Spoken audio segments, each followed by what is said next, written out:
ഭാഗത്തുള്ള 2 കഷ്ണങ്ങൾ പരസ്പരം എടുത്തിട്ട് മയ്യത്ത് കഫൻ ചെയ്യുമ്പോഴായാലും കുളിപ്പിക്കുമ്പോഴായാലും നേരത്തെ സൂചിപ്പിച്ചതുപോലെ ശരീരത്തിലേക്ക് നോക്കാതിരിക്കാൻ ശ്രദ്ധിക്കേണ്ടതാണ്. ഔറത്ത് ഒരു കാരണവശാലും കാണാൻ പാടില്ലാത്തതാണ്. ആ തുണി കെട്ടിക്കഴിഞ്ഞാൽ ഇനി നമുക്ക് ശ്രദ്ധിക്കേണ്ട ഒരു കാര്യം, മയ്യത്തിന്റെ സുജൂദിന്റെ സ്ഥലങ്ങൾ, ശരീരത്തിലുള്ള ദ്വാരങ്ങൾ, ഭാരം സൃഷ്ടിപരമാവാം, ഇനി മുറിവ് ആക്സിഡന്റ് സംഭവിച്ചതുകൊണ്ടോ പോസ്റ്റ്മോർട്ടം കാരണമായോ മറ്റ് ഏതെങ്കിലും വിധത്തിലുള്ള മുറിവുകൾ ഉണ്ടെങ്കിൽ ആ മുറിവിലും ദ്വാരങ്ങളിലും നേരത്തെ പറഞ്ഞ കൽപ്പൂരം കലർത്തിയതായ പഞ്ഞി വെക്കൽ സുന്നത്താണ്. ആ പഞ്ഞി സുജൂദിന്റെ സ്ഥലങ്ങളിൽ കർപ്പൂരത്തിന്റെ പൊടി പതറിയ പഞ്ഞി അല്പെടുത്തിട്ട് മൂക്കിലും അതുപോലെ വായിലും, നെറ്റി സുജൂദിന്റെ സ്ഥലമാണ്, ഇക്റാമൻ ലഹ, ആ സുജൂദിന്റെ സ്ഥലങ്ങളെ ബഹുമാനിച്ചു കൊണ്ടിട്ട് ആണ് ആ സ്ഥലങ്ങളിലൊക്കെ പഞ്ഞി വെക്കുന്നത്.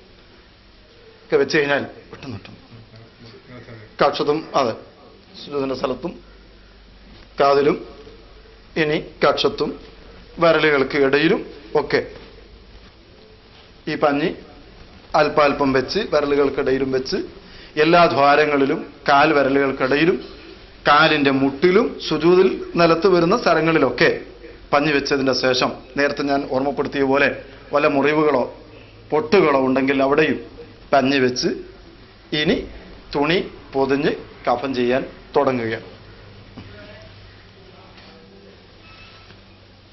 ജീവിതകാലത്ത് നാം വസ്ത്രം ധരിക്കുന്നത് വലതുഭാഗത്ത് മുന്തിച്ചുകൊണ്ടാണ്. ഇതുപോലെ മയ്യത്ത് കഫൻ ചെയ്യുന്ന സന്ദർഭത്തിലും ഇടത് ഭാഗത്ത് നിന്ന് വലത് ഭാഗത്തേക്കാണ് ആദ്യത്തെ പുടവ പൊതിയുന്നത്. ഇത് പൊതിഞ്ഞ് പൂർത്തിയാക്കിയതിനു ശേഷം വലത് ഭാഗത്തെ കഷ്ണം ഇടത് ഭാഗത്തേക്കും മറയും. ഇപ്പോഴ് ആ തുണി പൊതിഞ്ഞത് മൂടിയ തുണി നമ്മൾ നീക്കും. ഇതുപോലെ രണ്ടാമത്തെ തുണിയും ഇടത്ത് ഭാഗത്ത് നിന്ന് വലത്തോട്ടും പിന്നീട് വലത് ഭാഗത്ത് നിന്ന് ഇടത്തോട്ടും വരുന്ന വിധത്തിൽ പൊതിഞ്ഞ് മൂന്നാമത് തുണിയും ഇതേ പ്രകാരത്തിൽ ആദ്യം ഇടത്തു നിന്ന് വലത്തോട്ടും പിന്നീട് വലത്തു നിന്ന് ഇടത്തോട്ടും പൊതിഞ്ഞ് പൂർത്തിയാക്കേണ്ടതാണ്. ശേഷം തലഭാഗത്തും നടുഭാഗത്തും പിന്നിലുമായി കാൽഭാഗത്തുമായി 3 കെട്ടുകൾ സുന്നത്താണ്. ഈ കെട്ടുകൾ ഖബറിൽ വെച്ചതിന്റെ ശേഷം അയച്ച് കളയേണ്ടതുമാണ്. ഖബറിൽ മയ്യത്തിനെ കെട്ടോടുകൂടി വെക്കരുത് എന്നാണ്. ഇങ്ങനെ കെട്ടിക്കഴിഞ്ഞാൽ മയ്യത്തിന്റെ തക്ഫീൻ പൂർണ്ണമായി കഴിഞ്ഞു.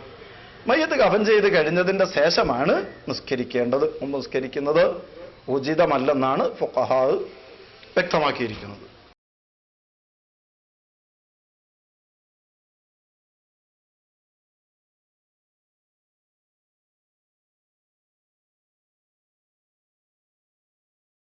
അങ്ങനെ കഫൻ ചെയ്തതിന് ശേഷം മയ്യത്തിന്റെ കഫൻ പുടയിൽ ഇങ്ങനെ തീബോടുകൂടി നല്ല വസ്ത്രത്തോടുകൂടി മയ്യത്തിനെ ഖബറിലേക്ക് യാത്രയാക്കുകയാണ്. ഇതിന്റെ ഭാഗമാണ് തക്ഫീൻ.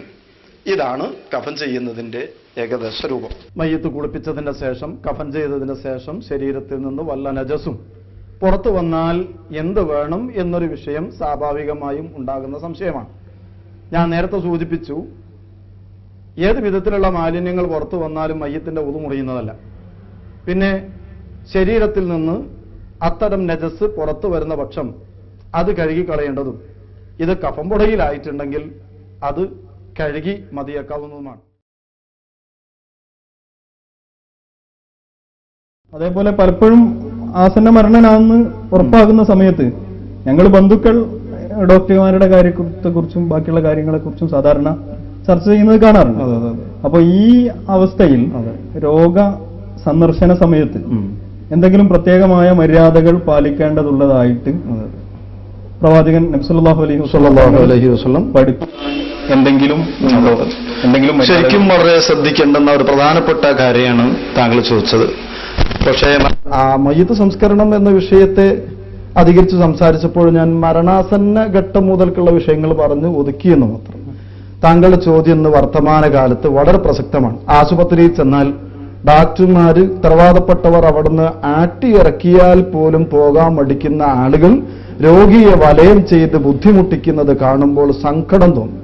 ഷറൈന്റെ ദൃഷ്ടിയിൽ ഒരു രോഗി അദ്ദേഹത്തിന് ബുദ്ധിമുട്ടുണ്ടാകുന്ന ഒരു സമീപനവും സന്ദർശകരിൽ നിന്നുണ്ടാവരുത് എന്നാണ്.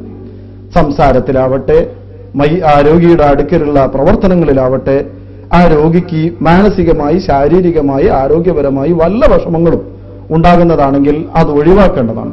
സന്ദർശനം സുന്നത്താണ്. പോയി അത് കണ്ടു, രോഗിയുടെ വിവരങ്ങൾ അന്വേഷിക്കാൻ പറ്റാവുന്നത് അന്വേഷിച്ചു, പിന്നെ ആ രോഗിക്ക് എന്തെങ്കിലും കാര്യങ്ങൾ ചെയ്തു കൊടുക്കേണ്ടതുണ്ടെങ്കിൽ അത് പൂർത്തിയാക്കി എത്രയും പെട്ടെന്ന് സന്ദർശനം കഴിച്ച് തിരിച്ചു പോകാൻ ഓരോ സന്ദർശകരും ശ്രദ്ധിക്കേണ്ടതാണ്. രോഗിക്ക് ബുദ്ധിമുട്ടുണ്ടാകുന്ന ഒരു നിലപാടും സന്ദർശകരിൽ നിന്നുണ്ടാവരുത്. ശറയ്യായും അത് ശരിയല്ല എന്ന് ചുരുക്കം.